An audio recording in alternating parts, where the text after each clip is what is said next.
So, a couple of weeks ago, the Tomb Raider remake came out with a disclaimer, and many people on the internet were upset because it's insulting the original developers.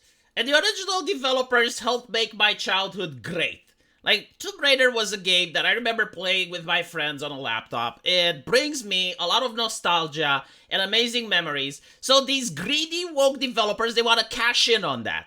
Instead of creating their game, instead of creating their stuff, they want to remake Tomb Raider, and they want me to pay the money for it. Which is fine, right? But what I don't accept and what I don't like is when they insult the original people that created the character. And they do this by saying that the game has offensive depictions of people and culture rooted in racial and ethnic prejudices. So, in other words, they are basically saying that the people who created the original Tomb Raider are some racist pieces of shit. Like, this is what they are claiming, right? And they're making sure that you get to see this disclaimer before playing the game. And it also implies that myself and my friends were also evil because we were playing racist games, right?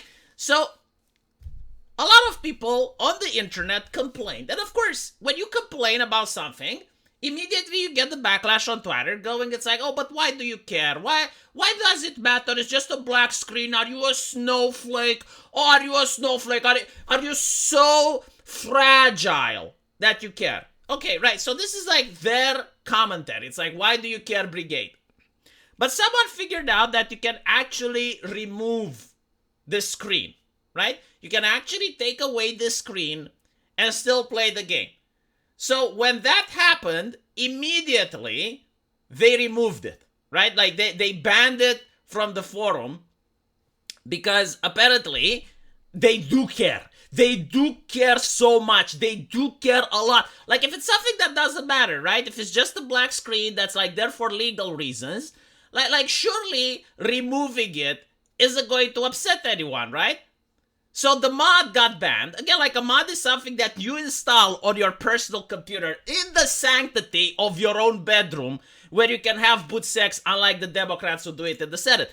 But like, that was the argument, right? Like it was always the argument. It's like what happens in someone's bedroom is none of your business. And I agree with that argument, by the way. It's the argument that helped bring the legalization of gay marriage in the United States. It's like what happens in the sanctity of your own bedroom is no one else's business. So apparently that ends when you install a mod. Like if you install a mod in your bedroom, it makes the woke people freak out. Like they just can't handle it. And like there is this trend. It's happening all the time, right? Like they added rainbow flags in Spider-Man. And some people on the internet were complaining. They were like, dude, why am I going through New York and I see rainbow flags everywhere? It's like, oh, why do you care? Right? Why do you care? And then someone replaces the rainbow flags with American flags. And again, like they're doing this to drive a point. Like all of this is ideological. It's like the reason they add the rainbow flags is ideological. And the reason people remove the rainbow flags is also ideological. It has nothing to do with gay people in real life. Okay? Like all of it is a game to show that the developers are hypocrites and to show just how obnoxious people on Twitter are. And the purpose isn't to show that they're obnoxious so that they stop being obnoxious, because obviously it's not going to happen. The purpose is to clown on them. Like, we're clowning on them because when normal people get to see the conversation, and you have like a normie go like, oh yeah, I mean, why does he care? I mean, it's ridiculous, right? And then they get to see the unhinged reaction where they start doxing the mother. They go out of their way to try to ban the mother, to find out where his place of work is, right? And all of this because like he removed the flag in a game. I mean, that is way beyond the line of just like issuing some grievances on Twitter and saying, yeah, I don't like this looks weird, it's like, why did you guys do this? Because I remember watching Spider-Man as a kid, and there were like all these rainbow flags everywhere. It's immersion breaking, right? It like reminds me of the fact that this is actually a video game and you forced your ideology there.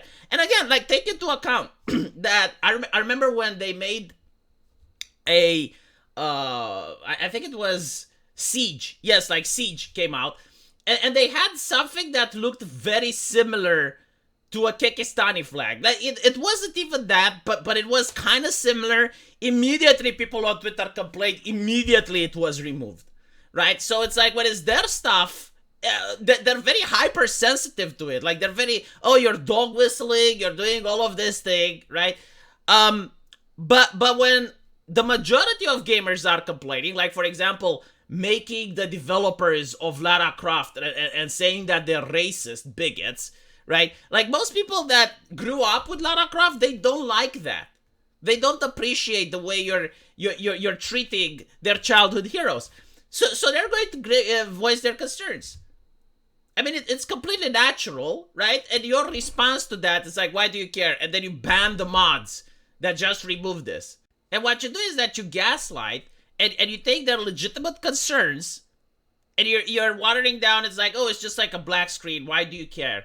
It's just a black screen. It's there for 2 seconds on the screen. Why do you care?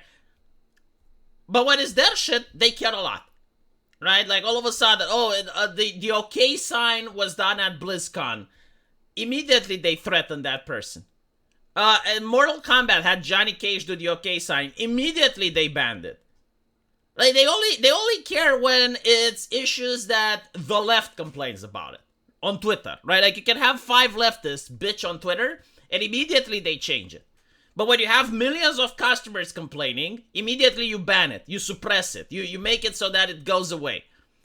Not to mention, if you want to talk about hypocrisy, I would like to point out that in Baldur's Gate 3, you have naked booba, you have naked dicks. You got the masturbation scene, you have like bear sex scene, all of this stuff. And the same people that are cheating this, they are freaking out because Stella Blade is a protagonist that has an amazing ass. And I just want to say that the more people are clowning on them and the more they're exposed, I noticed that their sales are starting to suffer as well. Because people are willing to put up with a lot of things, but the one thing that they don't want to put out is hypocrites. Like, a lot of individuals are willing to listen to the village priest, regardless of how ridiculous the village priest can be. Like if he sees 2 people holding hands, he freaks out because you're not allowed to do that before marriage, right? Like, people are willing to listen to that until they find out that the village priest is a drunk and he goes to the brothel every week. When that happens, like, it's almost like magic. No one is taking the priest seriously anymore. Everyone is clowning on him.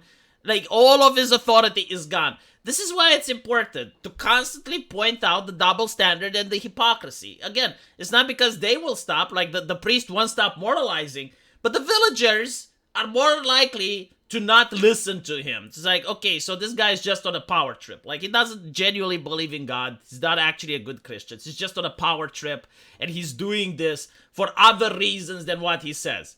So what I want you to take from this video is when they say that it's adapted for modern audience, right? Like, they speak on the behalf of what the modern audience likes, right? It's offensive for modern audience. This is not okay for modern audience.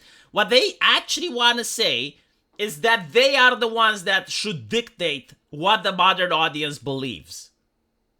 And the moment that the modern audience starts giving them the middle finger is the moment that they go out of a business.